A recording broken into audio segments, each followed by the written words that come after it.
हजूम खान दिन भर की खबरों में सबसे पहले डालते नजर आज के मुख्य समाचार पर। कलेक्टर ने दिए 21 अगस्त से पहले लगाए गए कर्फ्यू हटाने के आदेश। कलेक्टर ने किया कोरोना जागरूकता की पोस्टर का विमोचन। पूजा शर्मा होंगी नगर परिषद की नई आयुक्त। शैलेंद्र गोदारा को पीलीबंगा में अधिशासी अधिकारी लगाया। पूजा शर्मा ने संभाला कार्यभार। हनुमानगढ़, श्रीगंगानगर और चूरू पेट्रोलियम डीलर एसोसिएशन ने अवैध और नकली डीजल पर रोकथाम की मांग की। आयुक्त से मिलकर कार्रवाई की मांग। सरकारी कॉलेज में नियमित विद्यार्थियों को ऑनलाइन फीस जमा करवाने का मिला एक और मौका। अब खबरें विस्तार से। स्वायत्त शासन विभाग ने बुधवार को एक आदेश जारी कर पूजा शर्मा को नगर परिषद आयुक्त लगाया है। वहीं आयुक्त शैलेंद्र गोदारा को पीलीबंगा ईओ के पद पर लगाया गया है। इससे पहले गुरुवार को विभाग ने दोनों अधिकारियों को एपीओ कर दिया था। देखिए रिपोर्ट। पूजा शर्मा को हनुमानगढ़ नगर परिषद आयुक्त लगाया गया है। यहाँ आपको बता दें कि पूजा शर्मा हनुमानगढ़ नगर परिषद में तीसरी महिला आयुक्त होगी। इससे पहले सुमन राठौड़ और डॉक्टर हरितिमा आयुक्त के पद पर रह चुके हैं। आपको बता दें कि शैलेंद्र गोदारा पिछले कई दिनों से स्थानांतरण को लेकर प्रयास कर रहे थे। इसके लिए उन्होंने गत दिनों विधायक से भी मुलाकात की थी। इसके बाद उनकी पीलीबंगा के लिए डिजायर की गई। गौरतलब है कि राजस्व अधिकारी द्वितीय पूजा शर्मा पीलीबंगा ईओ के पद से रिलीव हो चुके हैं। कोरोना कोर कमेटी की बैठक में शुक्रवार को कलेक्टर जाकिर हुसैन की अध्यक्षता में हुई। इसमें कलेक्टर ने कोरोना वायरस की रोकथाम और बचाव के लिए किए जा रहे प्रयासों की समीक्षा की और कोरोना जागरूकता के पोस्टर का विमोचन भी किया। कलेक्टर ने सभी उपखंड व ब्लॉक स्तरीय सीएससी में कोविड-19 के प्रबंधन के लिए ओपीडी, ऑक्सीजन, कोविड टेस्टिंग और रेफरल ट्रांसपोर्ट की समुचित व्यवस्था करने के लिए चिकित्सा विभाग के अधिकारियों को निर्देशित किया है। साथ ही उन्होंने पीएमओ डॉक्टर एमपी शर्मा को क्षेत्र विशेष में कोरोना मरीज मिलने पर संक्रमण के प्रसार को रोकने के लिए उचित क्वारंटाइन की व्यवस्था के लिए भी निर्देश दिए। कलेक्टर ने चिकित्सा एवं स्वास्थ्य विभाग जयपुर की ओर से जारी किए गए दिशा निर्देशों की अक्षरशः पालना करने के निर्देश दिए हैं। बैठक में कोर कमेटी ने 21 अगस्त से पहले लगाए गए सभी कर्फ्यू क्षेत्रों से कर्फ्यू हटाए जाने का फैसला लिया है। इस दौरान कलेक्टर ने कोरोना जागरूकता के पोस्टर का विमोचन भी किया। कोरोना जागरूकता के 2 पोस्टर्स का विमोचन आज हमने किया था। हमारी साप्ताहिक बैठक होती भी सीएम साहब की बीसी चल रही है, उसमें भी यही निर्देश दिए गए हैं कि असावधानी से बचें और जितने भी जो सुरक्षा के उपाय हैं उनको अपनाते हुए हाथ धोना, सैनिटाइजर का इस्तेमाल करना, मास्क लगाना, इन सब का इस्तेमाल करते हुए हम लोग कोरोना से बचें और असावधानी बिल्कुल भी नहीं हो, क्योंकि यहाँ पे कम्युनिटी स्प्रेड हो रहा है और ये स्प्रेड ज़्यादा से ज़्यादा नहीं हो, इसके लिए हमें प्रयास करने चाहिए। इससे हम खुद भी सुरक्षित रहें, दूसरों को भी बचा सकें। जी। अवैध एवं नकली डीजल की बिक्री रोकने की मांग को लेकर पेट्रोलियम डीलर एसोसिएशन ने बीकानेर में आईजी से मुलाकात की। आईजी ने पदाधिकारियों को कमेटी गठित कर कार्रवाई करने का आश्वासन दिया। हरियाणा से जुड़े जिले के शहर और गांव में डीजल की अवैध तस्करी रोकने की मांग पेट्रोलियम डीलर एसोसिएशन ने उठाई है। उनका कहना है कि सैकड़ों की संख्या में पिकअप रोजाना अवैध डीजल का परिवहन करती हैं, लेकिन पुलिस चौकियां पास में होने के बावजूद उन पर कार्रवाई नहीं होती।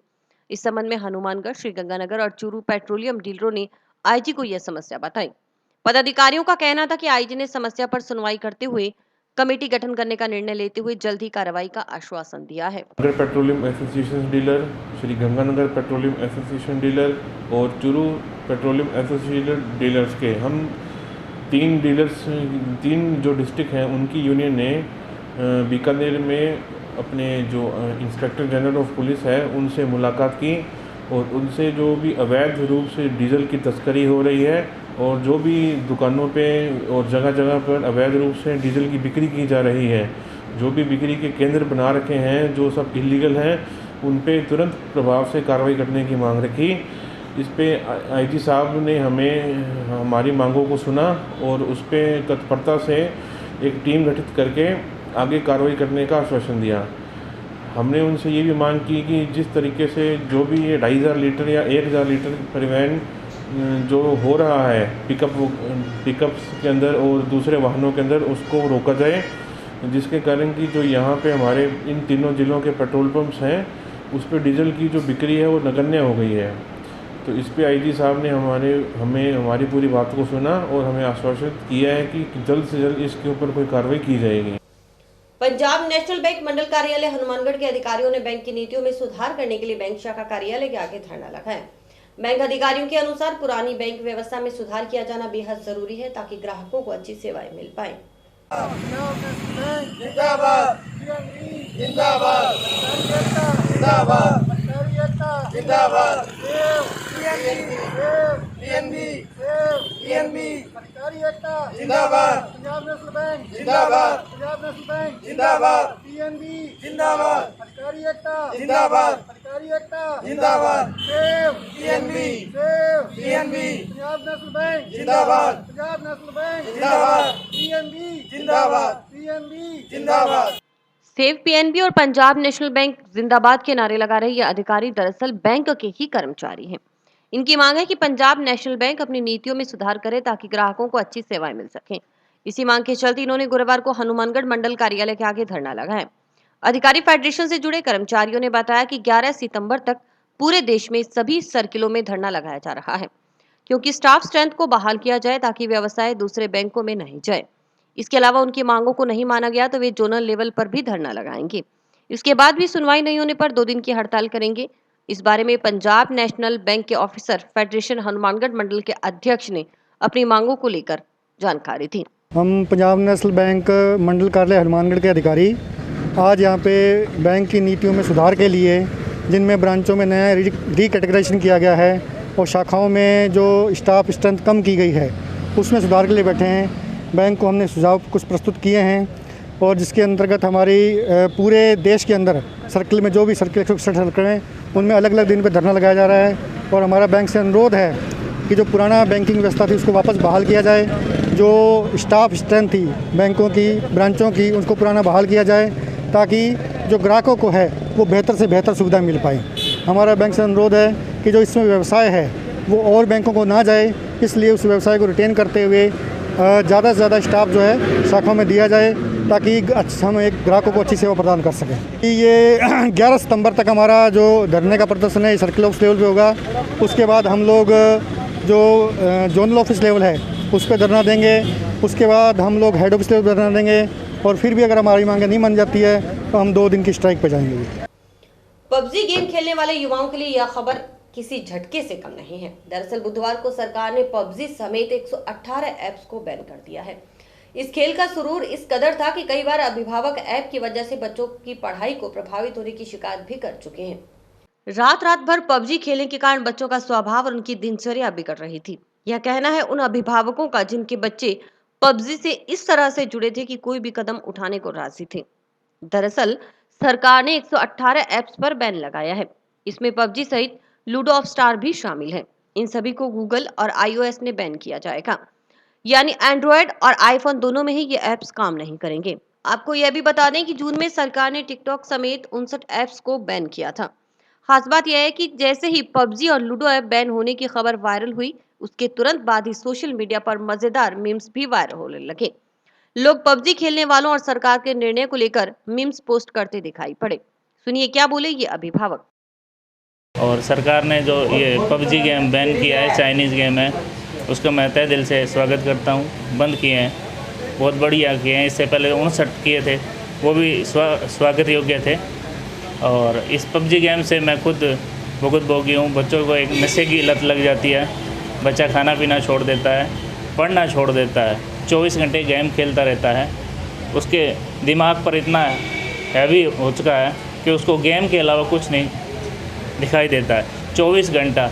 मेरे बच्चे की तो ये कंडीशन है कि रात को सोने के बाद भी वो सोता हुआ गेम की तरह फाइट करता है। तो इसलिए मैं सरकार के इस फैसले से बहुत खुश हूँ। पुलिसकर्मियों के लिए अच्छी खबर है कि कोरोना संक्रमित हुए पुलिसकर्मी अब रिकवर होकर नेगेटिव हो चुके हैं। हालांकि एहतियात के तौर पर अब वे होम क्वारंटाइन रहेंगे। जंक्शन थाना के पुलिसकर्मी अब कोरोना से मुक्त हो चुके हैं। उन्हें जंक्शन के जाट भवन में क्वारंटाइन किया गया था। अब उनकी रिपोर्ट नेगेटिव आई है। ऐसे में पूरे पुलिस महकमे ने राहत की सांस ली है। इन सभी पुलिसकर्मियों को जंक्शन के जाट भवन में क्वारंटाइन किया गया था। वहीं अब नेगेटिव होने के बाद भी वे होम आइसोलेशन में रहेंगे ताकि संक्रमण को खतरा बिल्कुल टल जाए। इस बारे में डीएसपी ने पूरी जानकारी दी। कोरोना महामारी की चपेट में पुलिस थाना हनुमानगढ़ जंक्शन भी आ गया। थाना हनुमानगढ़ जंक्शन के SHO, 2 सब इंस्पेक्टर, 2 ASI और 6 जवान कोरोना की चपेट में आए। और इनके साथ साथ जो मुलजिम थे वो भी कोरोना की चपेट में आए। मुलजिमों से इंटरोगेशन करने वाले पूरी टीम कोरोना की चपेट में आ गई। उनको अन्य स्टाफ से अलग करने के लिए SHO को स्वयं के क्वार्टर में क्वारंटाइन किया गया और अन्य स्टाफ को नज़दीकी जाट भवन में क्वारंटाइन किया गया। जिला पुलिस अधीक्षक श्रीमती राशि डोगरा डूडी के सहयोग व आशीर्वाद से जाट भवन में उनको फल फ्रूट जूस व दवाइयाँ व सारी सुविधाएं उपलब्ध करवाई गई, जिसका परिणाम है कि वो लगभग सभी कोरोना नेगेटिव आ चुके हैं। अभी कोरोना नेगेटिव के आने के बाद भी गृह मंत्रालय की गाइडलाइन अनुसार उनको होम क्वारंटाइन में रहना है। तो पूरा थाना व स्टाफ होम क्वारंटाइन में है। थाने को अभी पुनः आइसोलेट किया जाएगा, हवालात को दोबारा आइसोलेट किया जाएगा और उसके बाद थाने की प्रक्रिया रूटीन में सामान्य आई। तो आप भी कोई अपील करना चाहते हैं जवानों से? मैंने भी मैं चूँकि नोडल अधिकारी था, मेरे द्वारा जवानों से बार बार किसान भवन में, जाट भवन में उनको जाकर उनसे वार्तालाप कर उनका हौसला अफजाई की गई, डेली हौसला अफजाई की गई, उनको उनकी कुशल क्षेम पूछी, उनको दवाइयाँ, जूस, फल फ्रूट वगैरह उपलब्ध करवाए गए और जवानों का हौसला अफजाई करते हुए उनको मनोबल बनाए रखा गया, उससे वो जल्दी रिकवर हो गए। अभी जितने भी जो मुजरिम पकड़ में आते हैं तो क्या उनकी किस तरह की जांच, कोरोना जांच भी होती है या किस तरह की आदेश है? मुलजिमों को गिरफ्तार करने के बाद उसको कोरोना जांच करवाई जाती है। कोरोना जांच अगर के और जेसी कराने से पहले उनको किसान भवन में क्वारंटाइन किया जाता है। रिपोर्ट आने के बाद जैसी भी रिपोर्ट आती है उनको जेल में दाखिल करवा दिया जाता है। जंक्शन में खुंजा नहर पर अधूरे घाट निर्माण को लेकर गत वर्ष हुए आंदोलन को 1 वर्ष हो गया, लेकिन अभी भी घाट निर्माण अधूरा है। सिंचाई विभाग द्वारा आंदोलन के दौरान 1500 फीट घाट निर्माण को शीघ्र पूरा करने का आश्वासन दिया गया था, लेकिन इसके बाद मात्र 600 फीट तक घाट निर्माण का कार्य करवाकर सिंचाई विभाग ने इतिश्री कर ली। जंक्शन में खोंचा नहर पर शेष रहे 900 फीट पर घाट निर्माण को लेकर कई बार सिंचाई विभाग को कहा गया, लेकिन विभाग के अधिकारियों ने पूर्वांचल वासियों की नहीं सुनी। अब छठ पूजा महोत्सव के 2 माह शेष रहने पर श्री सार्वजनिक छठ महोत्सव प्रबंध समिति की एक बैठक राधेश्याम गुप्ता, राम सुरेमन, अनिल गुप्ता की अध्यक्षता में हुई। बैठक में अधूरे रहे घाट निर्माण को लेकर चर्चा की गई। बैठक में मौजूद सदस्यों और पूर्वांचल वासियों को राधेश्याम गुप्ता ने बताया कि गत 20 अक्टूबर 2019 को हुए चक्काजाम के दौरान समझौता वार्ता में जिला प्रशासन ने लिखित में दिया था कि 1 माह में खुंजा नहर पर शेष रहा घाट निर्माण करवा दिया जाएगा, लेकिन इसके बावजूद प्रशासन ने कोई कार्य नहीं किया। बैठक में चर्चा के बाद निर्णय लिया गया कि आगामी 9 सितंबर को कलेक्टर से मिला जाएगा और अधूरे घाट निर्माण की मांग की जाएगी।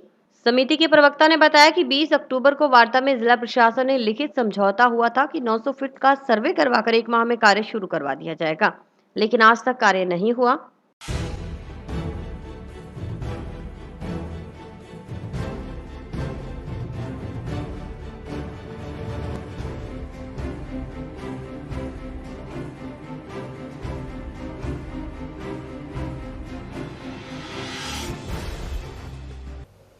टाउन के वार्ड 20 पंजाबी मोहल्ले में एक ई-मित्रा की दुकान से चोरी करने का प्रयास करने वाले युवक पर केस दर्ज करवाने की मांग को लेकर वार्ड के ही एक नागरिक ने टाउन थाना में प्रार्थना पत्र दिया। टाउन पंजाबी मोहल्ले के विनोद शाक्य ने टाउन थाना में प्रार्थना पत्र देकर बताया कि वार्ड में ही उसकी ई-मित्र की दुकान है। वार्ड का सुभाष वहां से कुछ दिन पहले सामान उठाकर ले गया। वहीं बीती रात को उसके दुकान का ताला तोड़ने की कोशिश की। यही नहीं, दुकान पर लगे बैनर भी फाड़ दिए, इसलिए सुभाष के खिलाफ मुकदमा दर्ज किया जाए। वहीं विनोद ने रात में किए गए चोरी के प्रयास के फुटेज भी दिखाए। सुनिए क्या बोला पीड़ित। ये हमारे पड़ोस में रहता है सुभाष गोस्वामी, जो कि अब 5-6 दिन पहले भी घर से 2-3 बार आया, सामान चक ले गया था जब भी हमने पकड़ा इसे। और ये 31 अगस्त रात को 11:06 पे इसने मेरे मित्र चोरी करने की कोशिश की।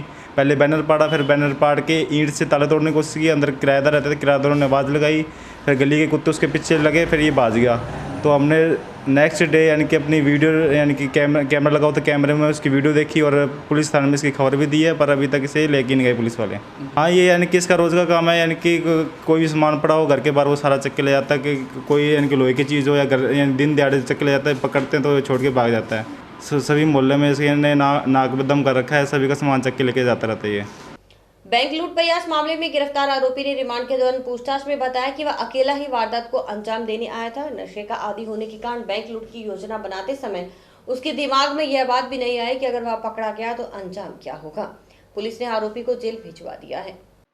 बैंक में चाकू लेकर घुसे 26 वर्षीय आरोपी विजय कुमार जाट पुत्र देवीलाल ढाका निवासी वार्ड 12 पकसाना को पुलिस ने जेल भिजवा दिया है।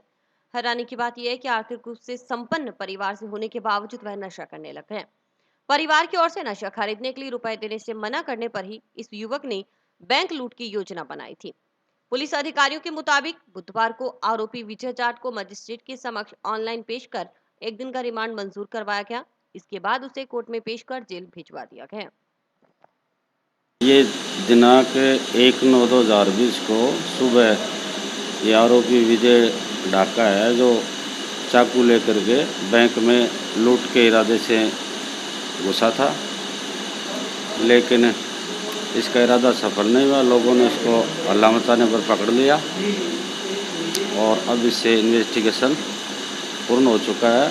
आज इसको कोर्ट में पेश कर जेसी करवाया जा रहा है।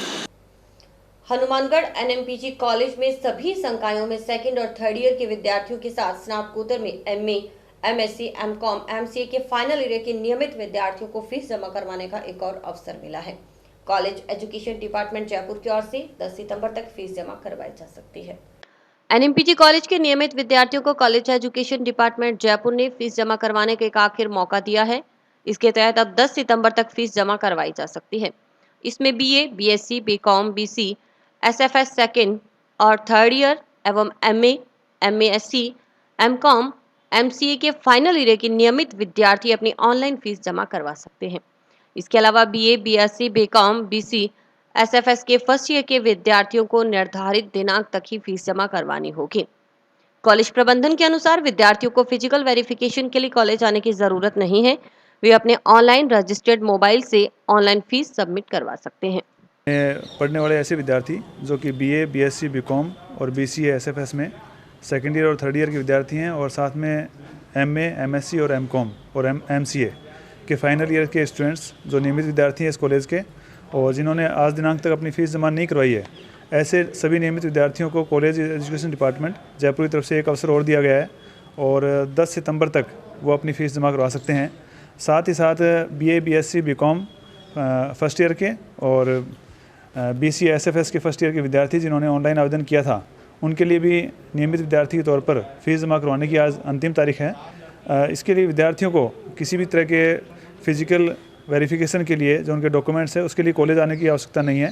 वो केवल ई मित्रा के ऊपर अपनी फ़ीस जमा करवाएं और उसी से उनका जो है एडमिशन मान लिया जाएगा। आगे के जो निर्देश प्राप्त होते हैं उसके अनुसार शायद उन्हें अवसर दिया जाए कि फिजिकल वेरिफिकेशन किया जाए, लेकिन आज दिनांक तक उनको कॉलेज आने की आवश्यकता नहीं है और ऐसा कोई निर्देश नहीं है। वो कोविड-19 के टाइम अपने घर पे रहें और ऑनलाइन जो आवेदन किया था इसी तरह अपनी ऑनलाइन ही फ़ीस सबमिट करवाएं और इसके लिए उनके जो मोबाइल नंबर हैं, रजिस्टर्ड मोबाइल नंबर है, उस पर उनको एप्लीकेशन आईडीज़ भेज दी गई हैं और उसी के माध्यम से वो अपनी फ़ीस जमा करवा सकते हैं। हनुमानगढ़ जलदाय विभाग को अब पीसी मिड्ढा नए एसआई होंगे। उन्होंने 31 अगस्त को हनुमानगढ़ में कार्यभार ग्रहण कर लिया है। वे जयपुर जलदाय विभाग से ट्रांसफर होकर यहां आए हैं। इससे पहले यहां एससी के पद पर रमेश गर्ग थे, जिनके रिटायरमेंट होने के बाद यहां मिड्ढा की नियुक्ति की गई है। आमजन को पानी की कोई समस्या नहीं आए, सबको शुद्ध पेयजल मुहैया करवाया जाएगा। वंचित गांवों और ढाणियों में पेयजल सप्लाई सुचारू की जाएगी। यह कहना है नवनियुक्त जलदाय विभाग के एससी पीसी मिड्ढा का। उन्होंने जलदाय विभाग में कार्यभार ग्रहण करने के बाद यह बात कही। उनका कहना था कि वंचित गांवों और ढाणियों में शीघ्र ही पेयजल की व्यवस्था करवाकर नागरिकों को राहत पहुंचाई जाएगी। वहीं जिला मुख्यालय सहित अन्य उपखंड में भी जलापूर्ति में कोई बाधा नहीं आए, इसके लिए भी प्रयास किए जाएंगे। गौरतलब है कि पीसी मिड्ढा हनुमानगढ़ जलदाय विभाग के चौथे एससी होंगे।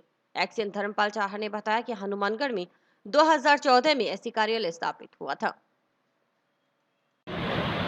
PC Middha SC PhD Hanumangarh में स्टडी 31/8 को इवनिंग में ज्वाइन किया है और इस जिले में प्राथमिकता यही रहेगी कि जो भी पेयजल से वंचित गांव और ढाणियाँ हैं उनको प्राथमिकता से पानी पहुँचाना और जिनको पानी मिल रहा है उनको स्वच्छ पेयजल निर्बाध रूप से मिलता रहे, यही प्राथमिकता है। नेशनल हाईवे रोड के बीच आने वाले किसानों की भूमि का उचित मुआवजा देने की मांग को लेकर किसानों ने गुरुवार को कलेक्टर को ज्ञापन सौंपा। राष्ट्रीय किसान संगठन के बद्रीनारायण जाखड़ ने बताया कि किसान को या तो सही मूल्य दिया जाए या फिर जमीन के बदले जमीन दे दी जाए। राष्ट्रीय किसान संगठन ने नेशनल हाईवे रोड के बीच आई भूमि का पूरा मूल्य देने की मांग को लेकर कलेक्टर को ज्ञापन दिया। इसमें बताया गया कि सरकार किसानों को उनकी भूमि की पूरी कीमत नहीं दे रही।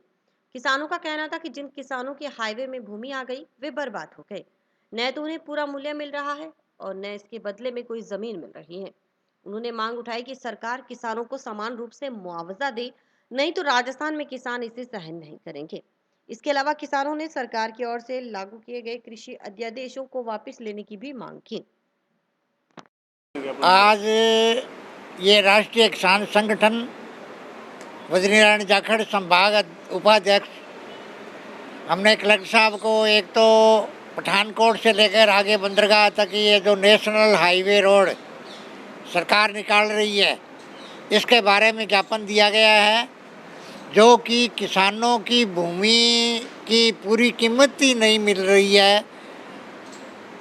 बरानी का करीब 3 लाख, नहरी का 6 लाख, ये कोई भाव थोड़ा ही है। ये सरकार जिन किसानों की ज़मीन रोड में आ गई है, वो किसान बर्बाद हो गए हैं, न उनको आगे ज़मीन मिलेगी और वो क्या है कि किसी काम भी नहीं कर सकते, उनको ज़मीन की कीमत भी पूरी नहीं मिल रही है। दूसरी बात यह है कि या तो सरकार उनको ज़मीन की एवज में ज़मीन दे, और दूसरी बात यह है कि उनको ज़मीन नहीं दे रही है तो कहीं तो सरकार ने 40 लाख रुपए दे रखे हैं, कहीं 30 लाख रुपए प्रति बीघा दे रखे हैं। तो ये राजस्थान में ये किसानों के साथ दुर्व्यवहार क्यों हो रहा है?